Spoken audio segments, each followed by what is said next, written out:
Welcome to our podcast Beyond the Stethoscope. In this show, we'll discover the diverse world of medical profession and various specialties. So in this very first episode, we'll try to discover a very interesting part of medicine, I would say, which gets a lot of side eyes from other branches though. But for me personally, it's a very unique field in itself. The subject is going to be psychiatry, and Yeah. we'll see the psychiatry from various angles, as a career, as a subject, as a practice, and as a field of science. And we have our Dr. Madhu Vamsi sir in this episode as our guest. Welcome, sir. Welcome, sir. Hi, Sumana. Hi, Abhishek. And I'm glad to be with you guys. And this is the first episode of our show. And I hope things will be good. And as you said, psychiatry is something abstract, something which is not so core to the medicine as such. But things are changing. And I think this will be a good episode, and a lot of people will understand psychiatry, not just as a bird's eye view, but also as somebody who wants to take up psychiatry in the future, who wants to take it up as a career. Maybe we can help them out, and I'll definitely give my views on that. Yeah, sir. My first question is, you might have been asked these questions in a lot of interviews, but I want your perspective on what drew you to psychiatry, sir? Was psychiatry your first option, or what led you to the branch of psychiatry? We always have this dream branch that I should do medicine, I should do surgery, I should do ophthalm, etc. But what you look from outside and when you go inside it might be totally different. Like you might not like the subject, you might not think what you thought then was the same. So and your liking might totally change over the period of time. And I tell all my friends, all my juniors and all that if you like 50% of what you're doing, then you're in the right direction. You cannot like a subject or any field 100% because there are a lot of things associated. Seniors can be not good, professors can be not good, there can be toxicity, you might not understand the subject, you might feel lonely. There are a lot of things associated with you liking the subject. So I feel if you like 50% of it, I think you should continue to pursue it. And trust me, if you like 50% means you're doing really well in that subject. And you'll do really well in a career also if you continue to do that. So what drew me into psychiatry is because I can do a lot of things apart from just core day-to-day practice. Like I can go on podcast, I can talk about mental health, I can be a public speaker, I can bring awareness among people. So these are the things which actually clicked me towards psychiatry. I felt maybe other subjects wouldn't help me in that. Maybe I might be wrong, but I felt psychiatry is more towards that. And second thing is that it is right now easier to settle down just after your MD. Unlike other subjects, you still have to do a fellowship, you still have to do some kind of super specialty. But psychiatry is still in the nascent stages. Perhaps in the future, there might be increased need for super specialty. In fact, now itself, we are having super specialty courses. We are having addiction psychiatry DM, we are having child psychiatry DM, we are having forensic psychiatry DM, we are having consultation license psychiatry DM. Those are all 3 years courses post MD. So they're still there, but the need is not as much as we think. So this is what actually drew me towards psychiatry. And are you saying that it was my first choice? Yes, it was my first choice, but of course, I had a lot of things in my mind. But right now, I'm very happy with psychiatry, and I'm doing much better than what my other colleagues of my same age group are doing. It was nice to hear that it was your first choice. 50% thing also was something new which came. I'm very curious that psychiatry, when we hear the word psychiatry, we hear the word stigma. Before dismissing any branch or any subject, or before promoting it either, we should know about it, exactly what it is about. So can you tell more about psychiatry as a branch? So stigma is high, Sumna. That's because maybe because of movies, maybe because of fascination of about these extravagant cases. Like people always talk about death related cases in the media. They talk about some person talking to himself and then he committed suicide, then or he killed somebody. That is there in psychiatry, but that's a very, very small part of it. 99% of them are really normal and really like you and me. In fact, I feel every person in this world will go through some kind of psychiatric illness at some point of time in their life. You will have your depression phases, you will have your anxiety phases, you will have your low mood phases. It's like a fever which everybody gets. It. Stigma is there because people are fascinating about just those things. How important psychiatry is. In fact, is one of the most leading branches in USA and also in UK and other European countries. Psychiatry will reach that stage in next 10 to 15 years, and the need is very high thanks to the increasing stress, increasing need, and other things. And coming to psychiatry, what exactly is psychiatry as such? Psychiatry is nothing but understanding your mind, human mind. So your emotions, your feelings, your thought process, your aggression, your cognitive ability. So these are the things which may basically come under psychiatry, and how these are affected by the day-to-day happenings in your life. It can be stress related, it can be occupation related, it can be related to your marital issues, it can be related to your studies as well. I've seen many students who are pursuing PG come to me because they're not able to handle stress. So that's how psychiatry will help them. That psychiatry now, there is objective evidence is also coming. Like there is certain receptors associated. There is, for example, serotonin associated with certain disease, dopamine is associated with certain disease, norepinephrine is associated with certain disease. So now we are getting real science behind it. Previously, there was not much science to reflect upon. So that is why people didn't believe this some magic thing or some kind of random thing he's saying. In fact, many people say, don't think about it. But the patient ends up saying that, I know I should not think, but I'm still thinking. That's because your serotonin levels are low. That's because your dopamine levels are low. So we are finding ways to increase those transmitters, receptors, hormones, chemicals. So now this has become an objective field as well. Sir, my question now comes to a relation between a psychiatrist and a patient, which fascinates me personally, which fascinates me a lot, because me and Sumana both are pursuing our internship in the hospital. So we day to day encounter a lot of patients who are sane, but you deal with a lot of patients who are not in their proper mindset. Dealing with them comes with a lot of obstacles. What are all the things that you keep in your mind when you are talking to that patient? How do you approach with a patient like that who is not in his right mindset? One thing which I believe in is we should have empathy. If any patient comes to us, we should not just see them as another patient. We should understand what is actually making them go through and what are the reasons associated. It can be some exam related issue, that is why he's having anxiety. It can be some breakup or some relationship issue, then that is why he's going to depression. The underlying cause should be treated. So always I tell my juniors and my interns or those who are working under me that the person is a tree and there are some defective leaves, but the actual root is also actually having a major issue. Once you do not treat the root, if you just cut the leaves, it will reappear again. It will come again, right? Another leaf will come, another issue will come. So I always tell them that we should deal from the root. Actually, many times if we deal from the root, even the leaves start getting better. That's my approach in psychiatry. We have to go to the root of it and try to treat it. And maybe it will take a longer time. Maybe it will take more than they expect, but that will be useful for their future course of journey.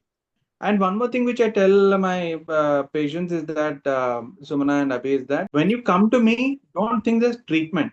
It's a journey of understanding yourself. See, I'm there today, I'm there tomorrow, I'll help you, but I'm not there 6 months down the line. You should find your own answers. So make this journey as where you understand yourself. If any other problem comes, you can deal with. So that's how I make the patient ready for their next future action, and that is how patients actually get better.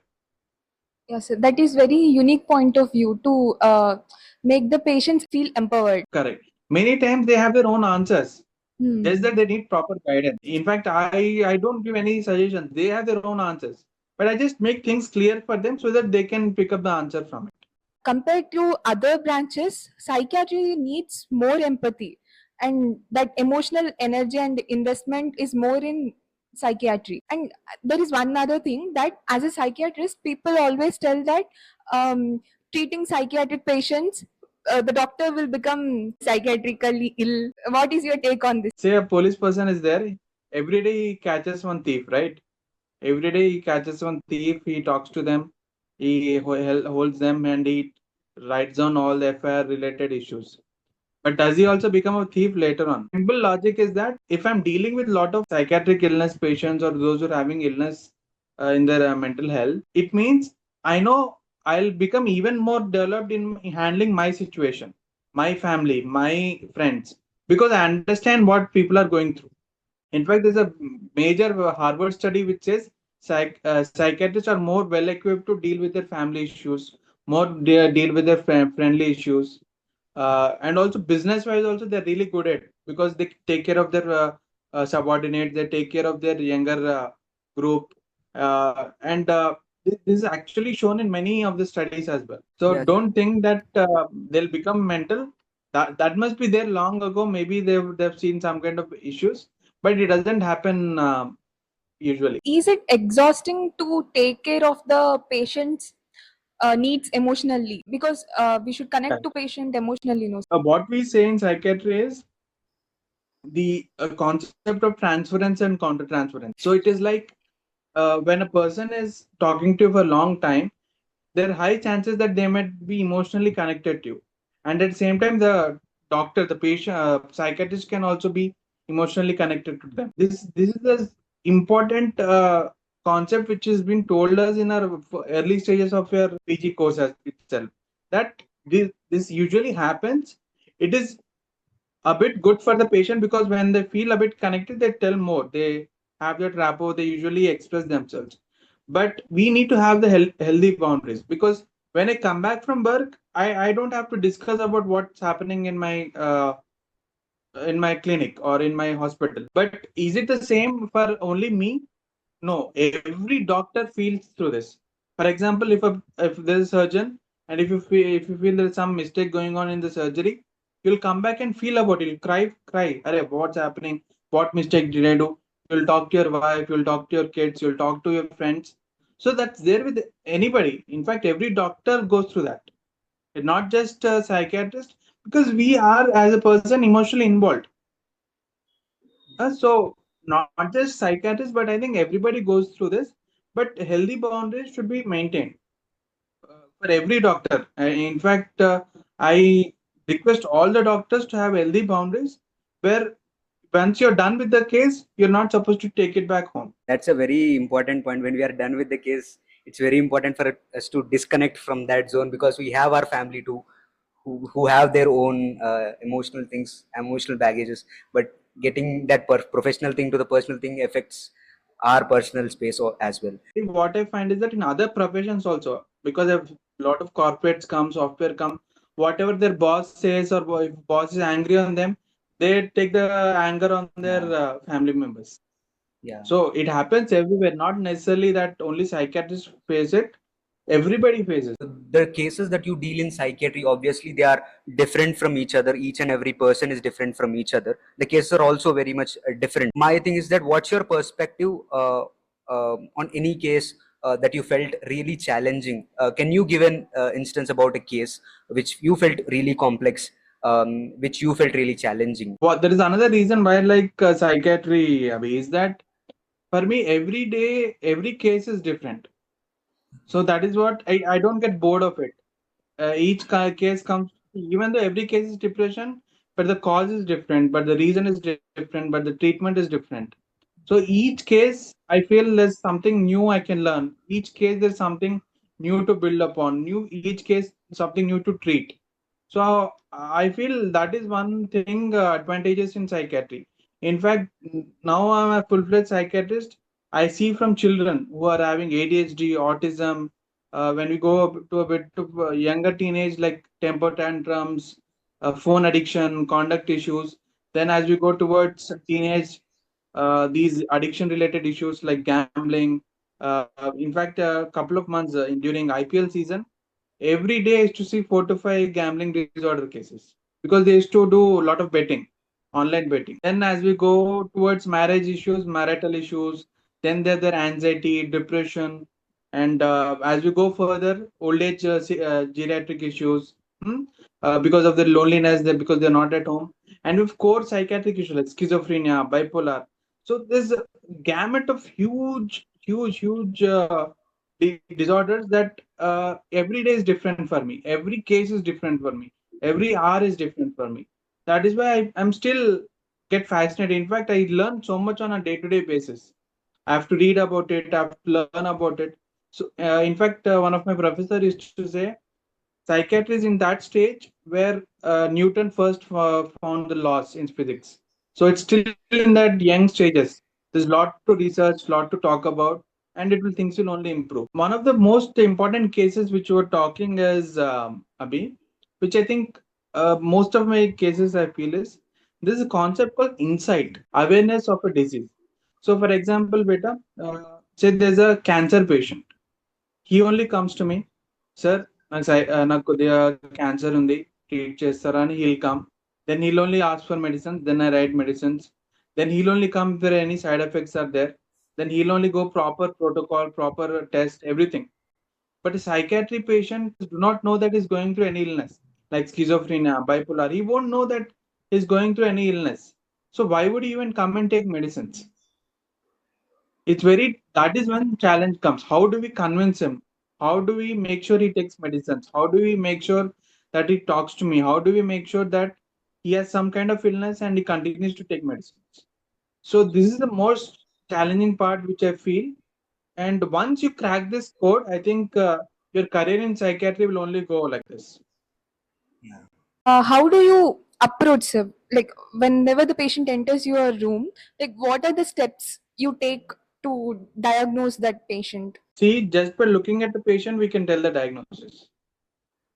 By the way he's walking, by the way he's sitting, his facial expressions, the way he's holding his hand, is if there is any oily faces, how is his hair. So these are just soft signs which usually get a probable diagnosis. Suppose if a patient comes with anxiety, he'll just sit to the corner of the chair. hmm, He'll be fidgeting. He'll be a bit anxious. He'll be a bit low. So you can just find out. Then we'll tell him to talk, or we'll tell his family members to talk just to confirm the diagnosis. So I feel okay, he's having anxiety. Now let him talk. So once he talks, he tells, okay, I'm having certain issues, certain signs and symptoms. I'm having palpitations. I'm not feeling well.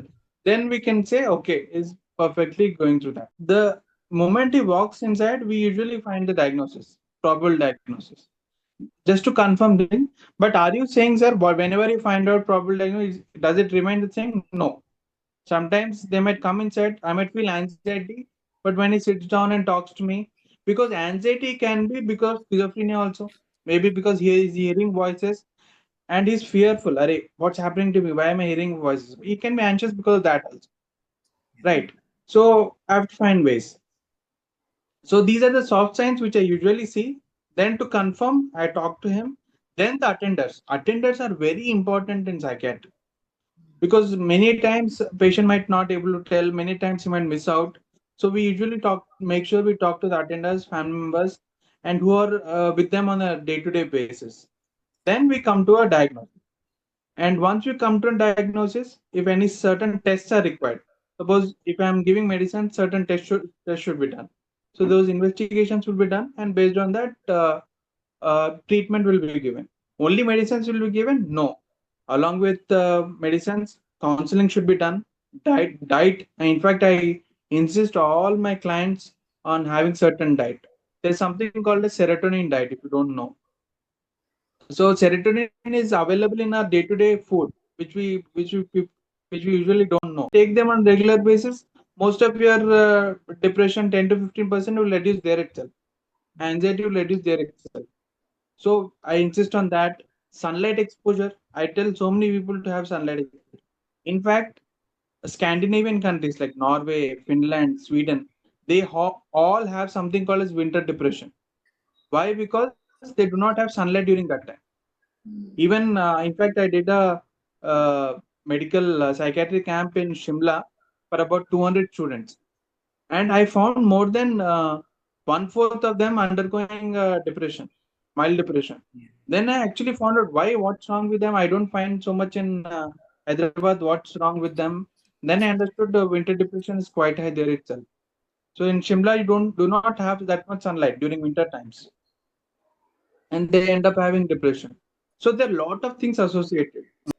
Sir, these days the lines between the mental illness and like normal conditions are little bit blurred. Like everyone is feeling depressed, everyone is feeling anxious, everyone is self-diagnosing themselves as how to for a person, lay person, how can he himself know that he's having mental health issue, or how can he know that he is mentally healthy or not? One good part about this is, previously we used to see severe cases of schizophrenia, severe case of depression, severe case of anxiety.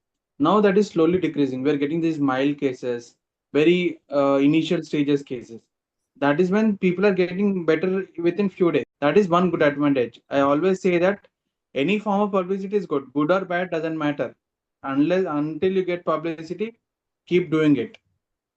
And even though you're self-diagnosed, it doesn't matter. You can diagnose, but you're still coming to a doctor and asking if that is correct or wrong.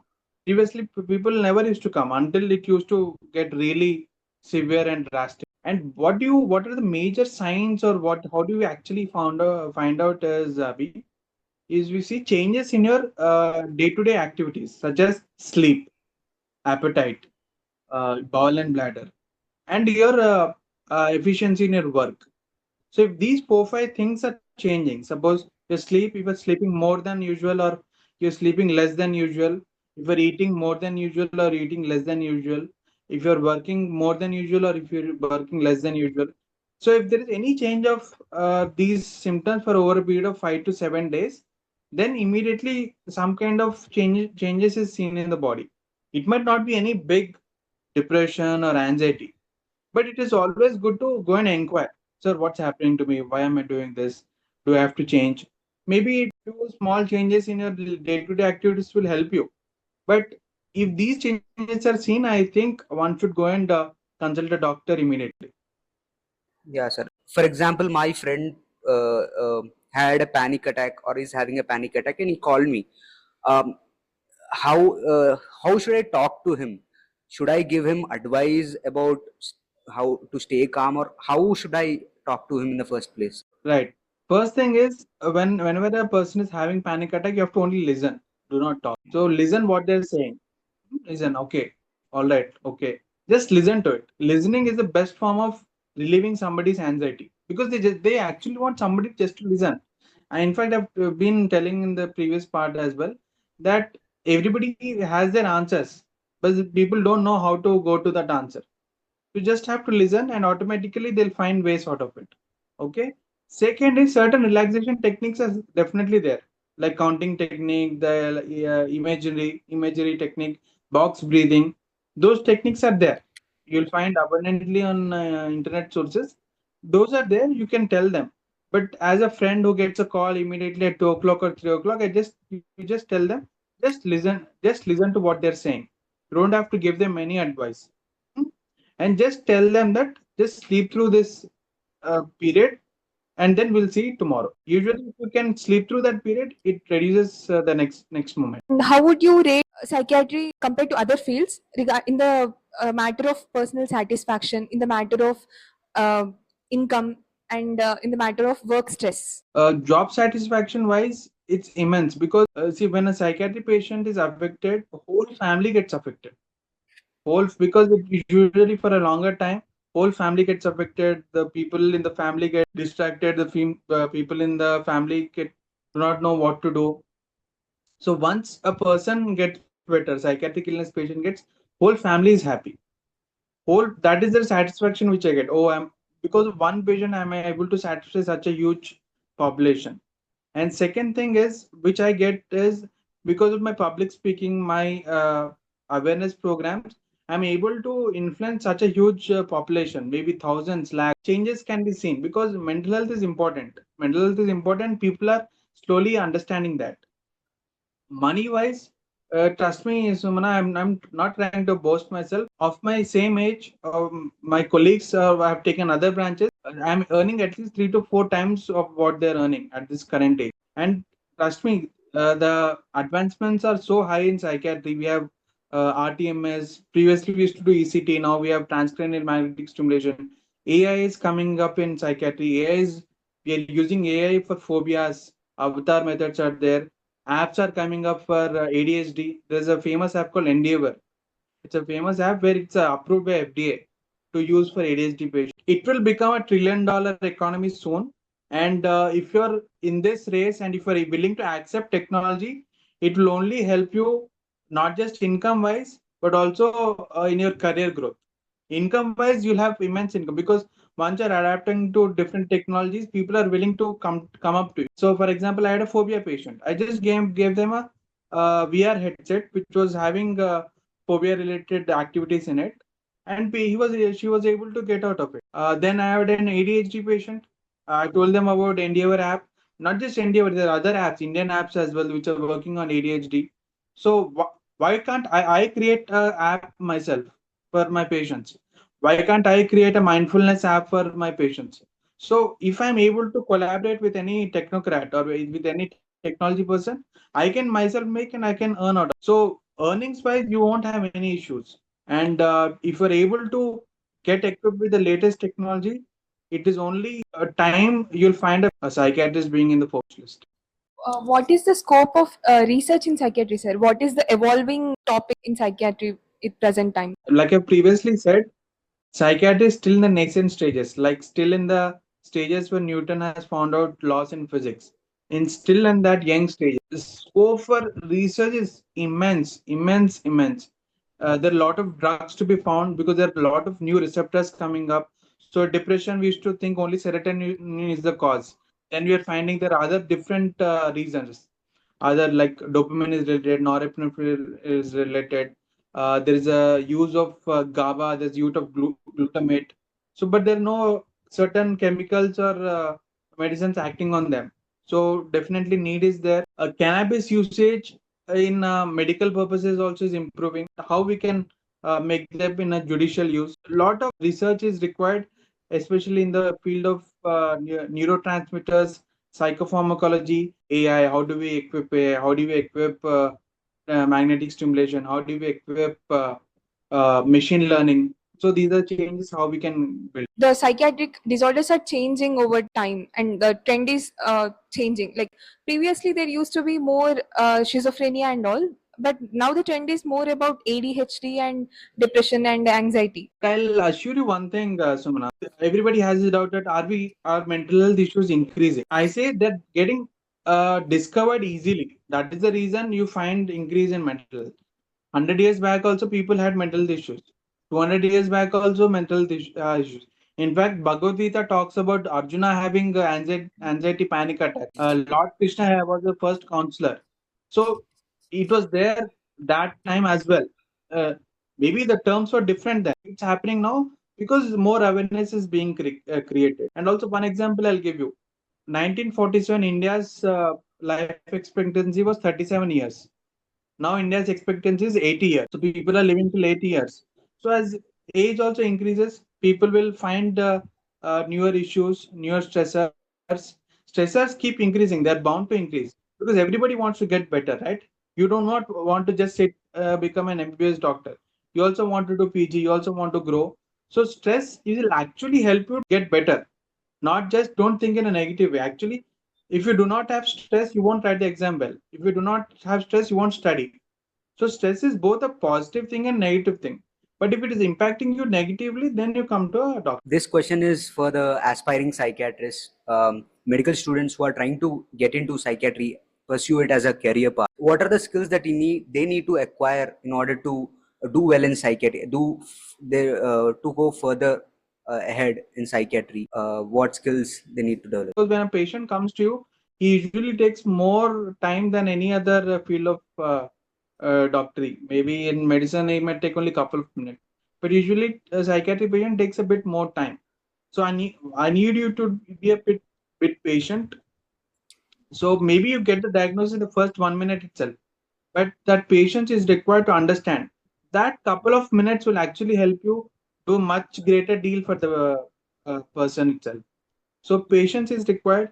Second is been telling about empathy. Empathy should be there, and having healthy boundaries. Healthy boundaries that you don't take up the issues back home and you don't take up these issues and take it elsewhere, like displace it elsewhere. So these are the three things which I talk about. And of course, liking the subject, I believe once you're in the field of psychiatry, you'll end up liking it. And is it 100%? Maybe not. You might like only 50% of it. But trust me, 50% can make wonders for you. Yes. It was nice to hear that viewpoint that it is becoming more evidence based science. It is more evolving and there is more scope for psychiatry. And for aspiring psychiatrists and medicos, it is a wonderful opportunity if they have patience, empathy, nice boundaries, like you said. It Yes. was very nice having this wonderful discussion, sir. We have got lot of insights about that 50% liking about any branch. Yeah, it Yes, sir. personally gave a new insight for me, sir. For me, at least to choose, I was in a dilemma of choosing these career paths. This 50% thing was really novel and which gives a lot of clarity because everyone cannot get everything from a single thing. Yes. So And I hope Yes. this podcast and this conversation gives many people inspiration to take up psychiatry. One little point I'll add, Sumana, is that if a person wants to look beyond psychiatry, where is involved in a lot of things. Suppose I was very much involved in public speaking. I was a good quizzer. I used to like a lot of other things. Then this is the field to take, where apart from your day-to-day practice, you'll have a lot of other things to do. A lot of things like I am a tech savvy person. I like involving technology in my practice. So that is helping me in psychiatry. That I am bringing in psychiatry. So if you are that extra person that you feel I cannot just stay with my subject, I want something else in my life, then I think you should take up psychiatry. And thank you so much. Hmm? Thank you, sir. thank you, Thank sir. you, sir. Thank you, sir. Thank you. Thank you.